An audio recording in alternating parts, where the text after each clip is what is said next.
Boyfriend's overly protective sister kept saying she'd find my skeletons, so we put a real one in the closet. Chaos ensued. I am F32, my boyfriend is 38 male, sister-in-law Sil is F56, and stepmeal is F69.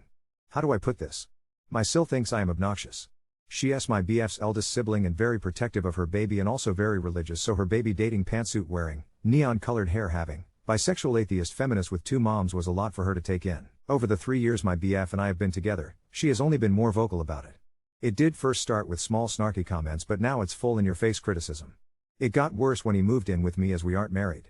Well, one of her longest running jabs is that I look scary but am just mild and boring whilst I try to cosplay as edgy. Fair play to her for sewing in cosplay. Gold star.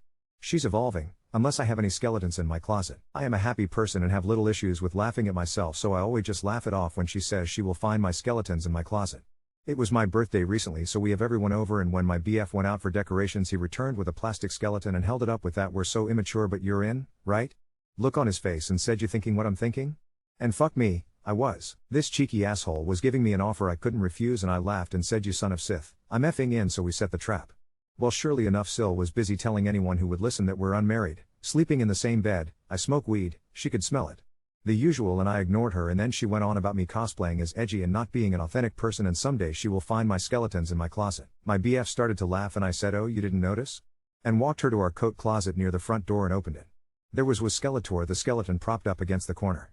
We had a good laugh and my Bill said, "Fucking hell, you finally found it," and when I turned to her, it went from a good-natured laugh to a nightmare. She was red in the face, silent, and crying. She slapped me and left without a word. I was stunned by the slap and not even prepared to deal with Stepmill, who asked me if I was happy, mocking the woman who raised my BF and that I'm such a disrespectful ass, but this was a new low. She and a few others started telling me how shitty I was for embarrassing Sil and mocking her in front of everyone. The party naturally died from the party foul wounds and was DOA, so most everyone left within THR hour. BF has been trying to cheer me up and took me to see Deadpool and got me takeaways so we can binge watch our show and veg out, but Sil texted me a paragraph about how she's tried with me, but I am determined to be a morally corrupt violation of her family, and she is devastated that I hate her enough to make a mockery of her. I replied back an apology that I hurt her, and I genuinely thought it was just a laugh we could share, and offered to take her to lunch to talk it out. She said she was disinterested in dealing with me further, and when my BF wised up and leaves me, she will celebrate. There are texts from others in group chats where I am being torn apart as vicious and malicious, and my mind is boggled. I know there are 100% times that when a person says "itst a joke they are astronomically the also ada."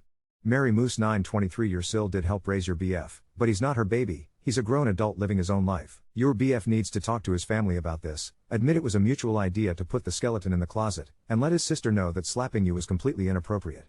He also needs to step up and shut down Sil's constant snarky comments and criticism of you, and to shut down the rest of the family tearing you apart to defend Sil. This was clearly a FAFO situation, and Sil definitely found out. Apparently, Sil can dish it out, but can't take it. Were you and your boyfriend petty? Heck yeah. But I think it was well deserved at this point, given all you have put up with for 3 years. Also, how dare she come to your home as a guest and trash talk you? That's just plain rude. She never tried with you, she sat in judgment and found you lacking because you don't live according to her principles, religious or otherwise. You took the high road here and apologized, and offered to go to lunch and talk it out. She has refused. Update 1. Facebook is such a pain. Sil took to social media and made a post and tagged me. It was a novel long, but the short of it is that I am a hateful woman who doesn't respect parental figures, and it must be because I am an orphan. According to post, I am on drugs and lured her baby onto them too. I've turned him against God and his family. My man damn near blew the lid off our home when he saw it, as he is on FB more than me. He called her and demanded he take it down. The damage was pretty much done. Family out the woodwork are sending me rehab center links, church counseling links, sex addiction help, and my personal favorite is before me and after me photo comparisons, where before me is a photo of him in church with his family at a Mother's Day service, and after is a snap of him at a concert with his tattoos showing, drinking and clearly drunk. Some people even came to the house to stage an intervention. My guy only started to shout and make them leave our home when I was referred to as a classless hussy and shameless slut. Let me transparent, we use THC and weed, but it's legal here and we have jobs and maintain a good life. The after me photo is not actually when we were dating, it was beforehand. And I am not an orphan. Sil is married to an alcoholic who just recently got hammered. Abed wrecked their car, then got arrested for being belligerent with the police and refusing to leave after his car was towed. All over some freaking dummy? Oh, and I am a shameless slut. So that one felt like a compliment. So I talked with him about limiting contact and he got upset. He loves his family, and despite this freak show, he loves his sister. He got stressed out and started to have a panic attack. I helped him recenter, got him water and held him until he was calm again, and he asked we give it a bit of time to die down and he will try to talk sense into Sil. So we're giving it fucking time. I'm not mad at him. I know this is hard for him, but this is crap, and I am being bombarded with texts and even emails telling me I am some demon woman who is shooting up my so who hates Christians, and none of that is even true. It's just a lot and I am hating every moment. Update 2. Well, I am out of emotional fucking real estate here, but here goes everything. I have a feeling this isn't going to be short, so TLDR, Sil is depressed and self-harming after we cut her out, and BF is clearly hurting. I guess I have to start naming people, as this is becoming something of a fucking saga. My BF Dean, I am a Supernatural fan, so sue me lol, sat me down a few days after my last post. He was very, very calm, and that was my first sign that I needed to gird my loins because I was in for a doozy. For background, generally, I am the calm, logically lead one while he is passionate and deep feeling. In this, we became polar opposites of that norm. He looked me right in the eye and asked me point blank, no bullshit, how this was all affecting me. Every time he would ask before, I just couldn't bring myself to tell him how upsetting it all was, since I was the put together one all the time, but this time, because he was so calm and direct, I just broke down. Nightmare isn't the word. It was hell. We live around what is known as a small big city, meaning it's big, sure, but once you get in certain circles you find that everyone knows you and you know most everyone, or at least someone who knows them. So, in a way, it can be like a small town. Our state is generally religious outside our city. So rumors spread. With my Sils, I will call her Ren going forward, social media attacks on me, it was the scuttlebutt everyone craved. Some people sided with her, not most, but enough. I was getting dirty looks, rude treatment. My hairstylist is their cousin, and she told me she can't work on my hair anymore until this is resolved, as she was getting pressure from the family, i.e., Ren and stepmeal Penny. It was schoolyard and immature, but it was enough to make me feel bad. I got done saying all this to Dean, and he said, okay then, we will block them. So matter of fact, I knew it costs a hard thing to decide on for him, as he loves the shit out of his family and they are HU world, so I pushed back at the idea, saying as much and that I could never stand in the way of him and his whole family. I started to cry harder, and he had to sit me down and get me some wine and water and blanket burrito ed me and hug me until I could talk again. I said I couldn't live with myself knowing I made him choose me over his family, and he said I hadn't made him, they did. We then started talking logistics because he wasn't budging. I was sad the whole time, because I am usually tough and have a don't give a shit attitude, but he is so close to them and I am not overly close with most of my own family. I hated taking something so rare and beautiful away from him, my fault or no. We cut them off. Blocked almost everyone after sending a text what was happening and why. And worse, it was Ren's birthday party the next day. I took my guy to a festival happening in the city so he wouldn't have to think about it, and we were out until 2 or 3 the next morning. When we got home, our neighbor said we had a lot of people coming to knock on our door. 1 or 2 at a time, and a couple then asked our neighbors if we were home. Later, when I was making lunch, the police came by for a wellness check. They said his mother is concerned about him. Him. Not me. Just him. Dean said coldly that his mother is dead, and if his father's wife sent them, he wanted it on record that they were not in touch and he wanted no contact.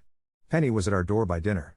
Some of this was before I got into the room because I was cooking, but Dean told me he heard a knock and thought it was the neighbors and opened without looking. Ren was standing there, eyes red as if she had been crying. She asked to come in, and he said no, so she started to cry, loudly, and I heard it and came to see what the fuss was. She had fallen into him sobbing and wailing, asking what she did that was so wrong that he's treating her like this. That he's her baby, and she loves him, but he is so cold and mean to her now and all that bullshit. I was angry, but I saw his face, he was tearing up and pushed her away, asking her to leave. That's when she saw me. She was sobbing an apology like, I am so sorry if I ever made you feel like you're not family. You won. Please don't take my baby from us. She went on to say if this is about their religion then they won't pray around me and stuff like that, and when she finally stopped rambling I said it was not about their religion. I am atheist, sure, that's my choice, but I don't mind people having faith in something. I actually somewhat envy people who do, as I just don't and probably can't. I told her it was about my treatment from her and others in the family. That I was cast as the villain for almost 3 fucking years and I was prepared to grin and bear our whole natural lives, but then she gets nastier with me with the gossip mill, and above all that, she put hands on me. She had the absolute gumption, gal, to slap me, and the family collectively decided to let that slide. I won't tolerate physical abuse. I had an abusive ex. I won't be accepting that. Ever. Honestly, that was the singular thing that made me realize 2 things. She will never respect or care about me, and more, that I can never respect her ever from that moment on. It all just flooded out me. I never yelled. I was just firm and direct about it. This is what happened. This is the hurt you did, and here are the consequences. She practically collapsed in our home wailing by the time I finished, and she would interject, okay, you hate me, I get it, or I'm sorry. I'm so sorry, and things like that. I asked Dean to get her water, and he did.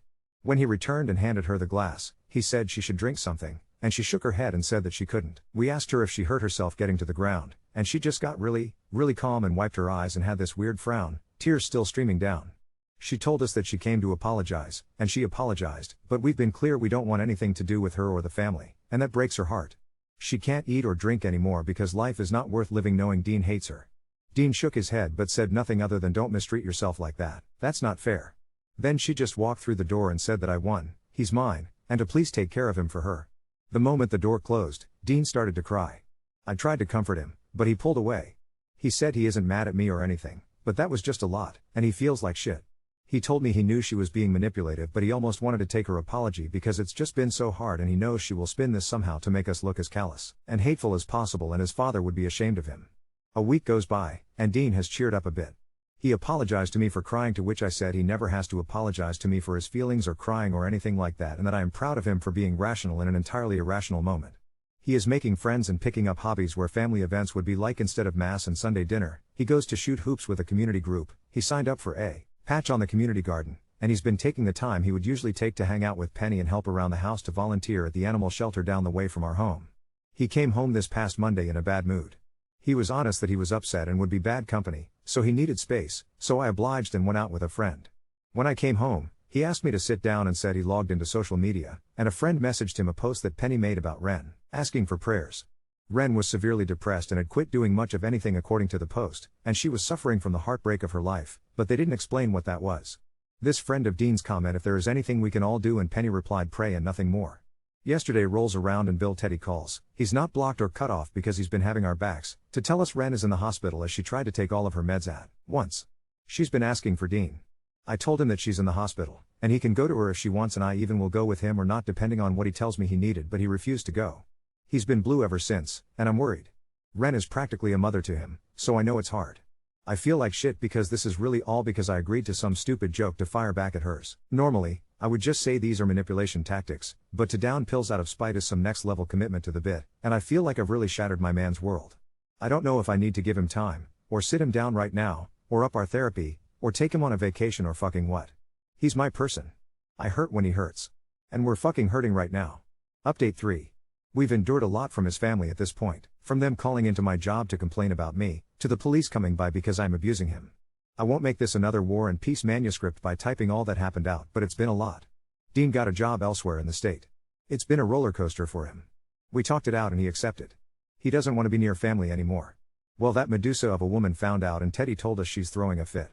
So I just knew she would come around soon. I told Dean this and he looked at me and said, "You think so?" And I said, "I know so." So he came home that next day with more skeletons. They are propped up around the porch, in the yard, and next to the garage. They have names. He named them Boney Stark, Marrow Monroe, Tibia Turner. He's given them backstories. The man has lost his mind, lol. Sure enough, she showed up. We have a ring cam now, so we both got alerts and saw her coming. He got up and said he would take care of it, so I just watched the cam and stayed in bed. He tells her to leave and she demanded to know why he was moving. She was blaming it on me, making it seem like I bullied him into the job and he needs to come to his senses and leave me. He refused. So she slapped him. Twice. Then started to cuss at him, hitting him with her fists, and he backed up and pushed her away. Then she falls and starts to scream that he's hit her and that he's a monster and she's calling for help. She woke up the whole neighborhood with her bullshit. Dean was doing his best to stay calm but opened the door and told me to call the police. And I watched her smugly say that if he dares, she will tell them that he and I attacked her. And shows him her arm, and says she had the injuries, and no one will believe him. He just stared at her and went inside. She went nuts and threw Boney Stark into the rose bushes. Then, she sat on our porch just fucking chilling until the police arrived. She threw on the waterworks the moment the cop car pulled in. She actually had gotten out of the chair meant for Boney, laid down on the stairs and started to cry. Police sorted this pretty quickly because as Oscar worthy of a performance she gave, we had footage. It was my turn to be smug. I cast it on our large TV for all to see. She cussed me out saying I was a bitch and a loser, a harpy who charmed her baby and lunged for me. Dean got in the way and told her to get the fuck out of our house and that she's disgusting and manipulative. He then said, "I'm not your baby. And you know what? Thank you. Thank you for showing me who you are. Now I can't wait to get away from you. Good job." I think she figured it all out in that moment because this time when she cried, I believed her. She just sobbed and the cops took her outside. We had her legally removed and put in a request for a restraining order. We currently have a temporary one for the case to be reviewed, but it expires after we move, so now we are just being careful about our information. Dean was really sad the first few days but now is excited. He keeps talking about the city we are moving to. It's very fun, odd, and has a lot of live music and events. I know he will mourn it once it catches up with him and he's keeping busy to not think about it too much, but it is good to see him smile. I miss that. The family try harassing us, but he would forward the footage and tell them if they don't want him to go fully NC to cut it out and keep her under control. Sometimes it makes him cry and other times it just makes him mad. I've asked if he wanted me to take over some of this and he says no. He just wants us to ride this out, pack up, and get settled in the city. Oh, and the skeletons are coming with us. Update 4. Turns out when you threaten to go no contact and follow through, tunes change. Sil can't contact us due to a restraining order, so she tried to lean on other members of the family. No one really buckled under the pressure aside from a stray mishap here or there, but we would be quick to block. Dean has been very protective since everything happened and we've since moved, and yes, we brought the skeletons and we have more now. It was fine all until Smeel contacted me directly asking me not to talk to Dean yet, but she is worried this has gone on too long. Sil had thought herself pregnant back in July, but it turned out not to be the case. But since then she has been insistent she is having a baby with Smeel and some other members of the family. Dean and I were not aware of this. Sil then, according to Smeel, accidentally called Dean her son in front of the extended family after we moved. This has put it in her head that this might be possible. I don't know quite what to do. I haven't told Dean about this yet because it's ridiculous and sounds too much like a soap opera or something. And he's finally in a good place in staying co-contact. We are closer to my family, not related but the closest I've got to family really, and we've had a full social calendar since we've moved. I told a friend about this and she says I have to talk to Dean about this so he's not blindsided later, and I would normally agree, but I hate that this woman has been on our minds so much of the time all the time and don't want her to continue to ruin what we have. I'm going myself the weekend to figure out if I will tell him or not. In the meantime I got him a new skeleton named Manfred from his favorite video game, hopefully to keep things light. Update 5. So Dean and I have moved. I started a new job here and Dean's been thriving in his. Since my last post it's been pretty quiet. I told Dean about the weird slip up his sister said calling him her son. He didn't really react at all at first. About a month later, as we are moving, he packs our files and important documents and he went through them. He asked me if I thought it was possible and I just said I didn't really know. We made the conclusion over time that it could be true and it could simply not be true by either way. The woman he calls his mother remains just that and he keeps her memory. Whatever his sister is biologically doesn't matter. He's cut off most of his family, and we've started to build a life here in our new city. Teddy visits sometimes, but it's mostly just me and Dean. We recently got engaged after we adopted a dog and he joked that now that we have a child, I should make an honest man out of him. It's a lot happening, but after we had our fun with skeletons at our new place, we literally dressed them for every odd holiday or legit holiday, doesn't matter to us, and added some wth name tags and costumes. It's safe to say this is just tradition now. Last month, Teddy told us that Dean's sister punched their stepmother in th face. We don't know why, but we do know charges are being pressed. I guess it's good we got away when we did. Update 6. So, here's what's newly happened. A week ago, Dean and I were prepping for our annual spring bonanza, our chosen word for putting sun hats and fake mustaches on all of our skeletons and standing them out on the porch with lemonade pitchers for the neighborhood kids. No, I'm not exaggerating, and yes, the HOA president hates us and writes letters in increasingly aggressive fonts. We were hit with a letter, though not the HOA kind this time, but a formal one. Ren is contesting the restraining order and requesting mediation. Before you think I cracked and melted into a puddle of dread, which, TBH, I was close to, I hit up our new bonkers lovely neighbor Eloise, a 70-year-old retired lawyer who bakes rotating pies for the block and wears purple Crocs to court, for advice. She took one look at the letter while helping dress Rib Van Winkle in his Sunday best, pursed her lips, and offered me a slice of pecan pie and 2 life lessons. 1. Never trust anyone who chooses grape jello, and 2. Go to mediation, but bring receipts and witnesses, just in case. Eloise volunteered to observe as my unjustifiably terrifying auntie. I accepted. Dean, meanwhile, was scrolling Petfinder to find more family members who don't yell. The day of, we started with the rules: neutral party, safe space, only facts. Penny showed up on Ren's arm, which was already a red flag because they'd given each other the silent treatment since the infamous punch. Turns out, family litigation brings out the best in folks. Ren looked deflated. Not angry, not righteous, just small. She started by apologizing, for blowing up our lives, for the insults, the Facebook posts, the public displays, everything. She said since the fallout she's been in inpatient therapy and, according to her, unlearning a lifetime of unconditional rightness. Eloise gave me a "this is interesting" continue eyebrow. Penny, for her part, managed a brittle apology to me for any confusion she'd caused in my work and personal life, but clarified she wasn't sorry about trying to return Dean to Jesus. She held her hands in prayer when she said this, and I swear, I saw Eloise wince with every joint in her body. Then, Ren laid out the real reason for mediation. Her psych team had suggested for her closure, she needed to see if there was a path back to being siblings with Dean, even if nothing else returned. I'm not saying you have to forgive me, but if you could tell me how to start, I'll do it. It was awkward, vulnerable, and so different from every previous meltdown that for a moment, I was sure we'd wandered into a parallel universe. Dean, to his credit, didn't rage or freeze. He listened, asked, very calmly, if this was truly about closure or another performance. Ren said quietly that if it was closure he needed, she could accept that. Dean said he could forgive, but he couldn't unsee what happened, that the best future was one with boundaries, and maybe, infrequent, surface-level contact. She accepted. We agreed on maybe a birthday card and a hello at major holidays. But it doesn't end there. The very next morning, I was tagged in a local community Facebook post, because why does the universe love irony? Colorful new residents continue family tradition. The photo was Dean, me, Teddy, our dog, and every single skeleton, in hats, sunglasses, sundresses, and grass skirts, lined up for the bonanza, small kids laughing beside them. The post had hundreds of likes. Below it, someone asked Dean if he'd rent out the skeletons for a kid's birthday party. He put on his best deadpan dad voice and said, only if you can handle the grave responsibility. And that was the moment we realized, without Ren's chaos, we'd gotten a bit lighter, a lot weirder, and much more ourselves. Teddy helped us hang up fairy lights on the porch. Eloise dropped off a fresh pie labeled undead, but well fed. Dean bought a banjo, don't ask, and I started a group text with the neighbors called Shady Acres Skeleton Crew. The dogs from up the street, the skeleton wranglers, now get special baked treats from us on weekends. I never thought life would get to a point where peace meant accepting weird, colorful routines, forgiving but not forgetting, and learning to let things go when people start to heal, without having to invite the whole circus back in. For now, our bones are all in the right closet. Ren is working on herself. Dean is healing, finding joy, and about to set up a miniature skeleton for our dog with matching neon hair. If there's a lesson? Sometimes the family you build, dog, boyfriend, 7 skeletons, and a neighbor or 2, is the best haunt you'll ever have. And maybe, just maybe, being the shameless hussy means you get to write the future, in hot pink, glitter pens, one ridiculous tradition at a time. Update 7.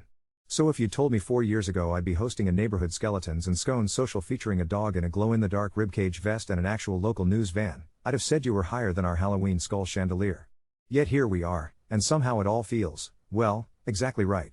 Here's what's freshly, delightfully, and a bit wildly unspooled since last time. Life in our new normal neighborhood absolutely took off after the viral Bonanza post. I got asked by a community organizer if Bonnie Stark and Manfred could ride the lead float at the city's quirky summer parade. When I said only if they could wear sunglasses and sashes, the deal was sealed. Cue Teddy making skeleton-sized Miss Congeniality pageant sashes and me hot gluing hats at midnight while Dean rehearsed banjo with the local jug band jamboree. He's now inexplicably quite decent.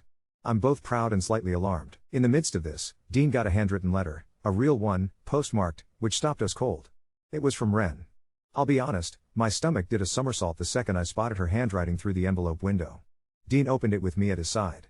Inside, a Polaroid picture of a family picnic from over a decade ago, with his late mother beaming and Ren as a much younger woman scowling in the background, arms folded. The note on the back was only 4 lines, you have a good home full of love. That's all Mom ever wanted for you. Thank you for teaching me that while I was trying to ruin it. That's it. Every time I think she'll spring back with another episode of Ren's World of Chaos, out comes humanity instead. Dean didn't cry this time. He looked reflective, then chuckled and put the photo on our kitchen corkboard, right next to our dog's adoption certificate. Feels kind of right, he said. We ended up texting Teddy to check in, and sure enough, the whole family is deep into individual counseling.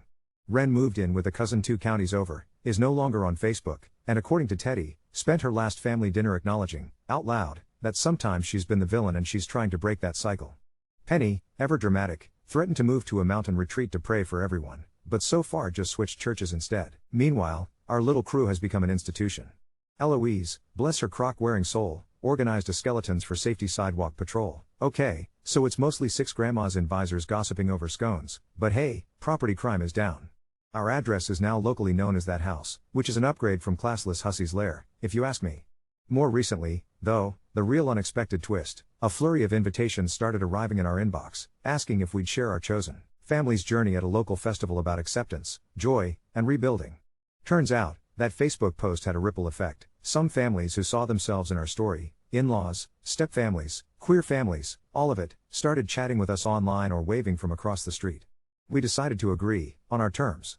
In true form, Dean performed a short set with his banjo. Yes, he played spooky scary skeletons while our dog sang. Teddy told a bad dad joke, and I managed to give a short talk about boundaries, forgiveness, and refusing to edit yourself down to fit in with someone else's idea of family.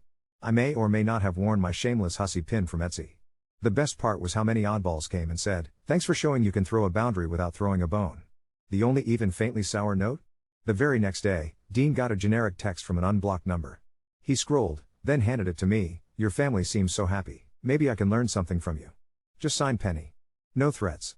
No Jesus zingers. Not even a guilt trip about welcoming her back for your wedding. Just recognition. It's such a modest, almost evolutionary step forward that we didn't even reply. Not yet, anyway. So, will the skeletons get their own Instagram? They now have matching hoodies. Will Penny ever go a whole year without trying to save someone? Will Dean's Banjo Band headline our neighborhood block party next spring? I don't know, and honestly, I'm done waiting for disaster to drop. Let the drama come. We've got lawn chairs, allies, and enough plastic bones to outfit a conga line. Mostly, I'm just grateful. For my person, for Teddy's unconditional dad jokes, for Eloise's unflinching backup, for forgiveness that doesn't erase the past, but honors growth, and for the weird, beautiful, absurd little haunt we call home. Maybe there'll always be a little residual clamor on the edge of our joy, but if it means all our skeletons come out to play, I'll dress them in neon and glitter and own every last inch of our edge. And if this is as boring as life ever gets, well, bring on the next bonanza. The family I picked, and the bones I picked up along the way, are magic enough for me.